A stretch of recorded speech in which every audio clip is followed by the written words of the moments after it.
Welcome to my YouTube channel Pradeep @ জিও। আজ আমি দশম শ্রেণীর একটি টপিক আলোচনা করতে যাচ্ছি।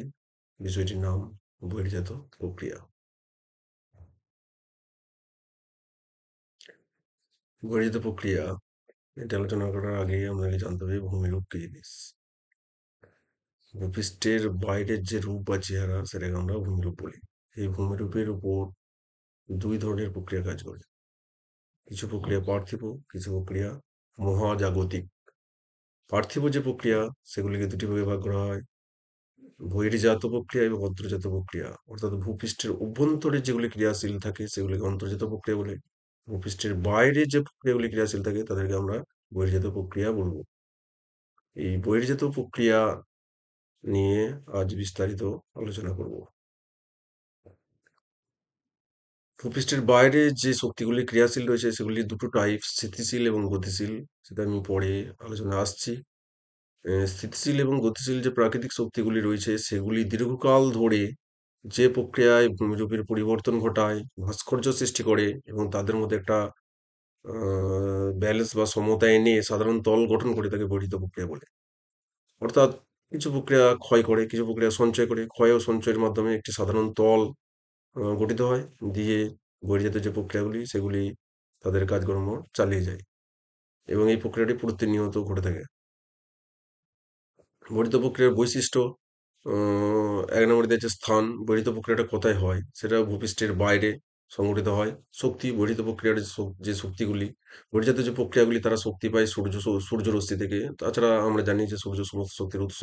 আর বহির্জাত প্রক্রিয়ার ক্ষেত্রে কমপ্লিটলি সূর্য শক্তির উপরে নির্ভরশীল।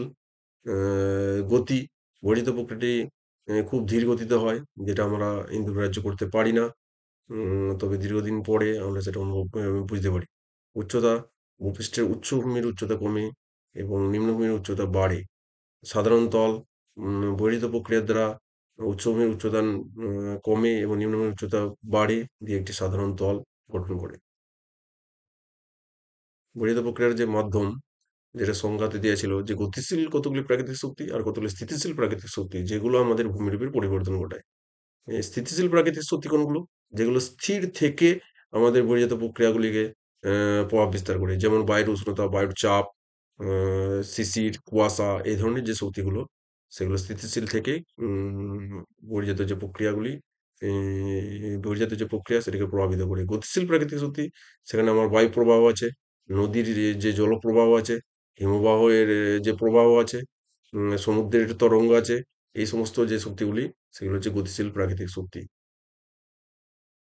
বর্ধিত প্রক্রিয়াকে সাধারণত ৩ টে ভাগে ভাগ করা হয়েছে: অবরোহণ, আরোহণ এবং জৈব প্রক্রিয়া। অবরোহণ আ মানে ক্ষয় প্রক্রিয়া, আরোহণ মানে সঞ্চয় প্রক্রিয়া, আর জৈবিক প্রক্রিয়া সেখানে উদ্ভিদ ও প্রাণী সহ মানুষ আ অবরোহণ এবং আরোহণ প্রক্রিয়াকে প্রভাবিত করে থাকে। সেটাকে আলাদা করে একটা জৈবিক প্রক্রিয়া নাম দেওয়া হয়েছে। আর অবরোহণ প্রক্রিয়াটি আবহবিকার, ক্ষয়ভবন এবং পুঞ্জিত হয়। এই ৩ টি প্রক্রিয়ার দ্বারা হয়ে থাকে। এই প্রক্রিয়াগুলি সম্পর্কে আমরা বিস্তারিত জানব। অবরোহণ প্রক্রিয়া। অবরোহণ বাংলা যে টার্মটা, এটা থেকে কি বোঝায়? এটা থেকে বোঝায় যে উঁচু স্থান নিচু হওয়া। আ যেমন আমরা আ বিভিন্ন ক্ষেত্রে যেমন ব্যবহার করি যে আমাদের প্লেন বা এরোপ্লেন আ বন যখন এয়ারপোর্টে নামে তখন আমরা বলি যে প্লেনটি আমার এয়ারপোর্টে অবতরণ করল। অর্থাৎ প্লেনটি উঁচু স্থান থেকে নিচুতে নামলো। আবার ডিগ্রেডেশন এর ডি শব্দটা সাধারণত খারাপ বা নিম্নমানের কোনো কিছু জিনিসের ক্ষেত্রে আমরা ইউজ করি। আ সেক্ষেত্রে ডিগ্রেডেশন মানে উঁচু স্থান থেকে নিচু হওয়া। অর্থাৎ যে বহির্জাত প্রক্রিয়ার দ্বারা ভূপৃষ্ঠের উঁচু স্থান নিচু হয় এবং ক্ষয়ের শেষ সীমায় পৌঁছায় তাকে অবরোহণ বলে। অর্থাৎ উঁচু স্থান যে নিচু হবে তারও একটা সীমা আছে। তার নিচে সে আর ক্ষয় করতে পারবে না। সেটাই হচ্ছে ক্ষয়ের শেষ সীমা। আ আর এই বহির্জাত আ প্রক্রিয়ার অবরোহণ বহির্জাত যে অবরোহণ প্রক্রিয়া রয়েছে, এই অপরোহণ প্রক্রিয়ার ফলে বিভিন্ন ধরনের ভূমিরূপ সৃষ্টি করে। যেখানে গিরিখাত, বন্ধকূপ, জলপ্রপাত এগুলো নদীর ক্ষয় কার্যের ফলে অর্থাৎ নদীর অবরোহণ কার্যের ফলে তৈরি ভূমিরূপ তৈরি হয়। ঠিক সেরকম বায়ুর আ ক্ষয়কার্যের ফলে কিছু ভূমিরূপ তৈরি হয়। এর্দং, যুগেন, আবার হিমবাহের ক্ষয়কার্যের ফলে কিছু ভূমিরূপ তৈরি হয়। সেগুলি সব অবরোহণ প্রক্রিয়ায় তৈরি উৎপন্ন অবরোহণ প্রক্রিয়ায় উৎপন্ন ভূমিরূপ। এই ক্ষয়ের শেষ সীমা সম্পর্কে আমরা একটু ডিটেইলে জানব। ক্ষয়ের শেষ সীমা। অর্থাৎ বহির্জাত যে প্রক্রিয়াগুলি রয়েছে সেগুলি ভূপৃষ্ঠের কতটা নিচ পর্যন্ত ক্ষয় করতে পারবে তার যে সীমা সেটা হচ্ছে ক্ষয়সীমা। এই ক্ষয়সীমা ধারণার প্রবর্তন করেন 1875 সালে জে.ডব্লিউ. পাওয়েল। সারা পৃথিবীর ক্ষেত্রে সমুদ্রের যে জলতল অর্থাৎ সি লেভেল সেটাকে আমরা ক্ষয়সীমা ধরে থাকি। অর্থাৎ তার নিচে কোনো প্রাকৃতিক শক্তি আর ক্ষয় করতে পারে না। তবে কিছু ব্যতিক্রমী আছে যেমন মরু অঞ্চলের ক্ষেত্রে প্লায়া হ্রদের জলতলকে মরু অঞ্চলের ক্ষয়সীমা ধরা হয়। তার কারণ মরু অঞ্চলে সমুদ্রের যে জলতল সেটা তেমনভাবে প্রভাব বিস্তার করতে পারে না। প্লায়া হ্রদের জলতলই স্থানীয়ভাবে সেখানে ক্ষয়চক্রকে নিয়ন্ত্রণ করে। প্লায়া হ্রদ বলতে মরু অঞ্চলে বিভিন্ন পর্বতের মধ্যবর্তী যে জায়গায় সেখানে লবণাক্ত জলের হ্রদ দেখা যায় সেটিকে প্লায়া হ্রদ বলে।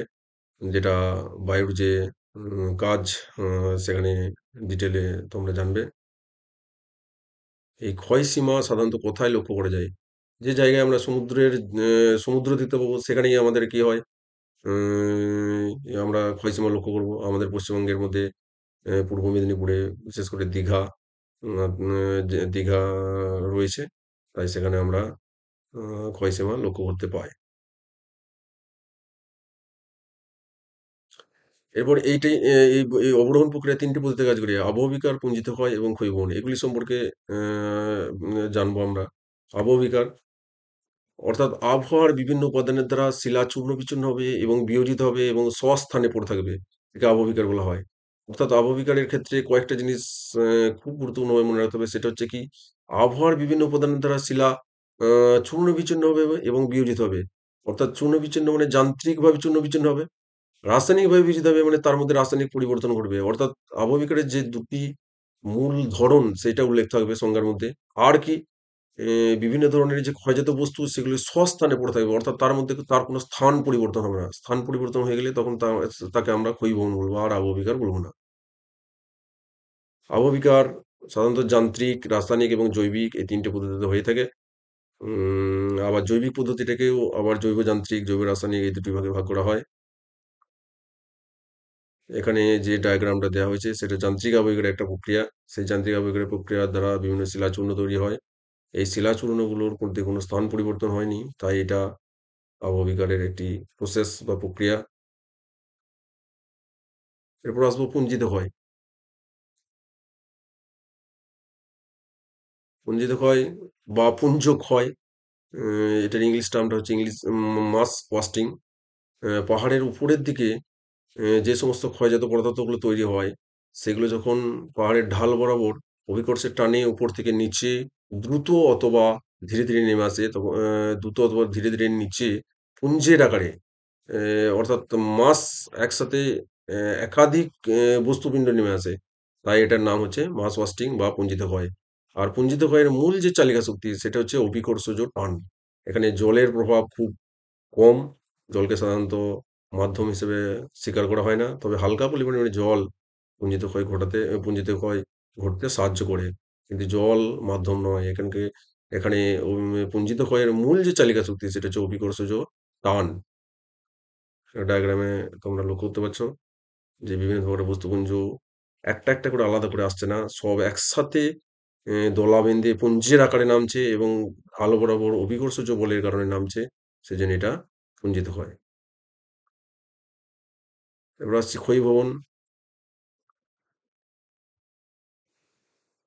অববিকারের ফলে এ যে যে চূর্ণ-বিচূর্ণ বস্তু তৈরি হয় বা বিভিন্ন ক্ষয়কারী শক্তির দ্বারা যে বস্তুগুলো তৈরি হয় সেগুলো যখন স্থান পরিবর্তন করবে অর্থাৎ নিজের জায়গা পরিবর্তন করবে এবং অন্যত্র চলে যাবে তখন সেটাকে আমরা ক্ষয়ীভবন বলব। অর্থাৎ আবহবিকারের সাথে যখন অপসারণ যুক্ত হয় তখন সেটাকে ক্ষয়ীভবন বলে। আবার আমাদের ভূপৃষ্ঠে প্রতিনিয়ত এটা কাজ করে চলছে। তাই এটা একটা গতিশীল প্রক্রিয়া। উম সেক্ষেত্রে কি হয় আবহবিকারকে আমরা স্থিতিশীল প্রক্রিয়া বলে থাকি। আর ক্ষয়বহন হচ্ছে গতিশীল প্রক্রিয়া। অর্থাৎ আবহবিকারের ফলে উৎপন্ন যে শিলাচূর্ণ সেটা অপসারণ হয় অর্থাৎ স্থানান্তরিত হয়। উম এখানে একটা ডায়াগ্রাম দেখলে ব্যাপারটা পরিষ্কার হয়ে যাবে। বিভিন্ন ধরনের ক্ষয়জাত বস্তুপিণ্ড তৈরি হয় যখন বৃষ্টির জল আ এখানে বৃষ্টির জলের উদাহরণ দেওয়া হয়েছে। অনেক সময় বাতাসের দ্বারাও ক্ষয়জাত বস্তু এক স্থান থেকে অন্য স্থানে পরিবাহিত হয়। হিমবাহের দ্বারাও পরিবাহিত হয়। সমুদ্র তরঙ্গের দ্বারাও পরিবাহিত হয়। যাই হোক এখানে বৃষ্টিপাতের আ উদাহরণ আকারে দেখা হয়েছে। বিভিন্ন ধরনের বস্তুপিণ্ডগুলো যখন বৃষ্টিপাতের সংস্পর্শে আসছে তাদের ভূপৃষ্ঠের সঙ্গে তাদের যে সংযোগ সেটা বিচ্ছিন্ন হচ্ছে অর্থাৎ ডিটাচমেন্ট হলো। এবং সেগুলো আবার বৃষ্টির জলের দ্বারাই জলপ্রবাহের দ্বারা সেটা পরিবাহিত হয়। এরপর আসবো আমরা বহির্জাত প্রক্রিয়ার ২য় যে গুরুত্বপূর্ণ প্রসেস, আরোহণ প্রক্রিয়া অ্যাগ্রিডেশন, অর্থাৎ সঞ্চয় প্রক্রিয়া। অবরোহণের ফলে যে ক্ষয়জাত পদার্থগুলো তৈরি হয় সেগুলো যখন বাহিত হয়ে নিচু স্থানে জমা হয় এবং সেই নিচু স্থানের উচ্চতাটা বৃদ্ধি পেতে থাকে এবং একটি সাধারণ তলে পৌঁছায়, তখন তাকে আরোহণ বলবো। সাধারণ তল বলতে বোঝায় একটা নির্দিষ্ট যে লেভেল, সেই লেভেলের উপরে আর সঞ্চয় হয় না বা জমা হয় না ক্ষয়জাত বস্তু। তাই সেই তলটিকে আমরা সাধারণ তল বলে থাকি। আর এই প্রক্রিয়ায় কি হয়, প্লাবনভূমি তৈরি হয়, বদ্বীপ তৈরি হয়। এগুলো নদীর সঞ্চয় কার্যের ফলে তৈরি ভূমিরূপ। ঠিক সেরকম একইভাবে বায়ুর সঞ্চয় কার্যের দ্বারা যে বালিয়াড়ি তৈরি হয়, হিমবাহের সঞ্চয় কার্যের দ্বারা যে গ্রাবরেখা তৈরি হয়, এগুলো সবই আরোহণ প্রক্রিয়ায় তৈরি ভূমিরূপ। জৈবিক প্রক্রিয়া, যে বহির্জাত প্রক্রিয়া উদ্ভিদ এবং প্রাণী তার সঙ্গে মানুষ এর ভূমিকা একটু আলাদা করে বলতেই হয়। তার কারণ মানুষ হলো পৃথিবীর সর্বশ্রেষ্ঠ প্রাণী। তাই তার ভূমিকা একটু থাকবেই আলাদা। তাই উদ্ভিদ, প্রাণী ও মানুষ যখন বহির্জাত প্রক্রিয়ায় উদ্ভিদ, প্রাণী এবং মানুষ যখন ভূপৃষ্ঠের বাইরে যে ভূমিরূপ সেগুলিকে প্রভাবিত করে, তখন সেটা হচ্ছে জৈবিক প্রক্রিয়া।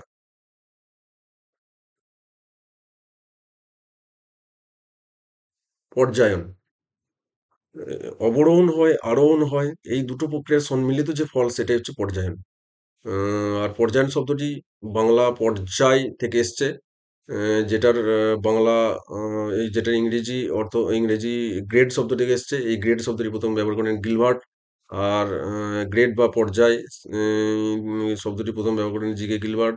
আর গ্রেডেশন বা পর্যায়ন শব্দটা প্রথম ব্যবহার করেন চেম্বারলিন এবং স্যালিসবারি বলে দুজন ভৌগোলিক। আর অর্থাৎ অবরোহণ এবং আরোহণের দ্বারা আরোহণ দুটো যখন প্রক্রিয়া সম্মিলিতভাবে কাজ করে, তখন ভূমিরূপের যে বৈচিত্র্য সেটা কিছুটা নষ্ট হয় এবং সাধারণ একটা সমতলে পৌঁছায়। তখন তাকে আমরা পর্যায়ন বলে থাকি। আর পর্যায়নের ফলে যে ভূমিরূপ উৎপন্ন হয় সেটা হচ্ছে পর্যায়িত ভূমিরূপ।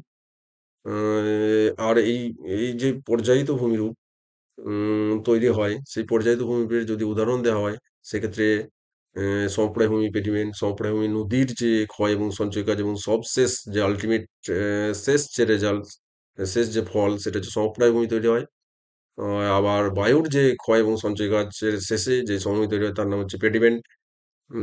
আবার হিমবাহের যে ক্ষয় এবং সঞ্চয় কাজ আ তার সবশেষে যে ভূমিরূপ হয় সেটা হচ্ছে বহির্বিধৃত সমভূমি। এগুলি সবই পর্যায়িত ভূমিরূপ। পাহাড়ের উপরের অংশে ক্ষয় হয়, অর্থাৎ উচ্চভূমি নিচু হয়। এই প্রক্রিয়াটাকে বলা হয় ডিগ্রেডেশন, অর্থাৎ ক্ষয়কাজ হয়। এই ক্ষয়জাত পদার্থ যখন নিচু জায়গায় জমা হয়, অর্থাৎ ভূপৃষ্ঠের নিচু স্থান উঁচু হয়, একে বলা হয় অ্যাগ্রেডেশন। আর এই ক্ষয় আর সঞ্চয়ের ফলে ভূপৃষ্ঠে একটা সাধারণ সমতলে পৌঁছায়। এটাকে বলা হয় গ্রেডেশন বা পর্যায়িত, গ্রেডেশন বা পর্যায়ন। আর তার ফলে যে ভূমিরূপ তৈরি হয় সেটাকে কি বলা হয়? পর্যায়িত ভূমিরূপ। এরপর আমরা জানবো ডেনুডেশন বা নগ্নীভবন কতটা ব্যাপক এবং বিস্তৃত অর্থে ব্যবহার হয়। তার কারণে এখানে অনেকগুলি প্রক্রিয়া একসাথে ক্রিয়াশীল হয় এবং তার আল্টিমেট সবশেষ যে রেজাল্ট সেটা হচ্ছে নগ্নীভবন। অর্থাৎ আবহবিকারে এটা স্থৈতিক প্রক্রিয়া, যেখানে বস্তুপুঞ্জ যেখানে শিলাচূর্ণ বিচ্ছিন্নতা হয় সেখানেই পড়ে থাকে। পুঞ্জিত হয়ে পাহাড়ের উপরের অংশ অপসারণ হয়। ক্ষয়ভবনে বিভিন্ন প্রকার বস্তুর অপসারণ হয়।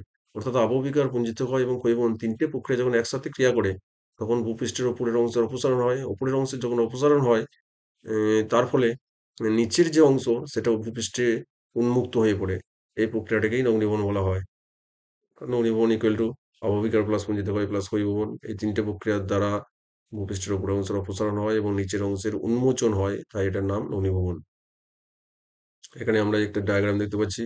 সেখানে A এবং B দুটো চিহ্নিত স্থান রয়েছে। এই স্থানটি আগে, অর্থাৎ নগ্নীভবনের আগে ছিল। পরে B স্থানটি উন্মুক্ত হয়ে পড়েছে, অর্থাৎ ভূপৃষ্ঠে নগ্ন হয়ে পড়েছে। তাই এটা নগ্নীভবনের প্রক্রিয়ার উদাহরণ। এরপর আমরা এই টপিকের কিছু গুরুত্বপূর্ণ কোয়েশ্চেন দেখব, যেগুলো বিগত যে আলোচনা, সেই আলোচনাটা খুব সুন্দরভাবে শুনলে অবশ্যই উত্তরগুলো করা যাবে। পর্যায়ন বলতে কি বোঝায়? ক্ষয়সীমা বলতে কি বোঝো? ক্ষয়ের শেষ সীমা কি? পর্যায়ন শব্দটি প্রথম কে ব্যবহার করেন? চেম্বারলিন এবং স্যালিসাবির। সর্বাধিক প্রভাব বিস্তারকারী বহির্জাত শক্তি কি? অবশ্যই নদী প্রবাহ। বহির্জাত শক্তি নয় এমন এক প্রকার শক্তি হলো অগ্ন্যুৎগম। এটা হচ্ছে অন্তর্জাত শক্তি। এটা উত্তর ৬ এর উত্তর হচ্ছে অগ্ন্যুৎগম। বহির্জাত প্রক্রিয়ার উদাহরণ হলো ভূমিকম্প, অগ্ন্যুৎপাত, পাত সঞ্চালন, আবহবিকার। অবশ্যই উত্তর আবহবিকার। যে প্রক্রিয়ায় বিভিন্ন প্রাকৃতিক শক্তি ভূপৃষ্ঠের উপরে কাজ করে ভূমিরূপে পরিবর্তন ঘটায় তাকে বলে ভূপৃষ্ঠের ওপরে, অর্থাৎ এটা বহির্জাত প্রক্রিয়া। ভূমিরূপবিদ্যায় পর্যায় বা গ্রেড শব্দটি ব্যবহার করেন গিলবার্ট। পর্যায়ন প্রক্রিয়াটি এক প্রকার গতিশীল প্রক্রিয়া, মহাজাত প্রক্রিয়া, অন্তর্জাত প্রক্রিয়া, বহির্জাত প্রক্রিয়া। বুঝতেই পারছো তোমরা কোনটা উত্তর হবে। যে প্রক্রিয়া অসমতল বন্দরভূমি অপসারিত হয়ে সমতল বা প্রায় সমতলে পরিণত হয় তাকে বলা হয় নগ্নীভবন, আরোহণ, পর্যায়ন, অবরোহণ। এটাও উত্তরটা তোমরা বুঝতেই পারছো। যে প্রক্রিয়া অভিকর্ষের টানে উচ্চভূমির ঢাল বরাবর মাটি এবং শিলাস্তর নেমে আসে তাকে বলে পুঞ্জক্ষয়। আমি এটা পড়ানোর সময় বারবার মেনশন করছিলাম যে অভিকর্ষ যে টান মূল চালিকা শক্তি, সেটা হচ্ছে পুঞ্জক্ষয় বা পুঞ্জিত ক্ষয়। যে প্রক্রিয়া ভূপৃষ্ঠের উচ্চতা বৃদ্ধি পায় অর্থাৎ নিচু ভূমিভাগ উঁচু হয় সেটাকে কি বলা হয়? আরোহণ প্রক্রিয়া। যে প্রক্রিয়া ভূমির উচ্চতা হ্রাস পায় তাকে কি বলা হয়? অবরোহণ প্রক্রিয়া। অবরোহণ প্রক্রিয়ায় সৃষ্ট ভূমির উদাহরণ, অর্থাৎ ক্ষয় প্রক্রিয়ার ফলে সেটা অবশ্যই উত্তরটা জলপ্রপাত হবে, তার কারণ এটা নদীর ক্ষয়কাজের ফলে তৈরি হয়। এই যে ভূমিরূপগুলি দেওয়া আছে শাহী বাঁধ নদীর সঞ্চয় কাজের ফলে তৈরি, শিব বালিয়াড়ি বায়ুর সঞ্চয় কাজের ফলে তৈরি, এসকা বায়ুর সঞ্চয় কাজের ফলে তৈরি, তাই জলপ্রপাতটি উত্তর হবে।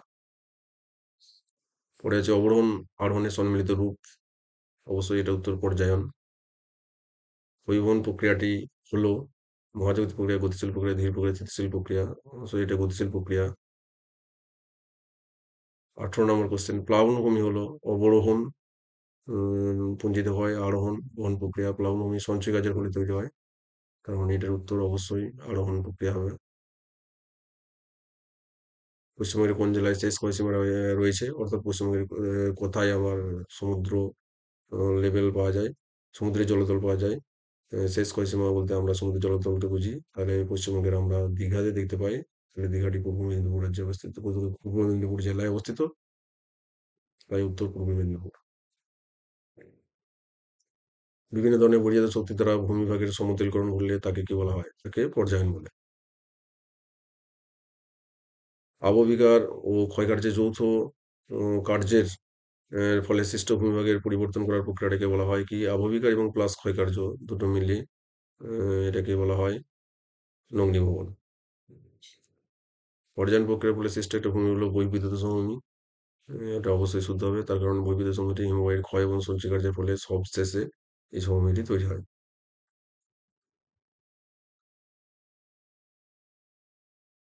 আর আমার এই ভিডিওটি সকলে যদি ভালো লাগে অবশ্যই লাইক করবে, চ্যানেলটি সাবস্ক্রাইব করবে যাতে নতুন ভিডিও পেলে তোমরা সকলে প্রথমে জানতে পারো। আজ এই পর্যন্তই।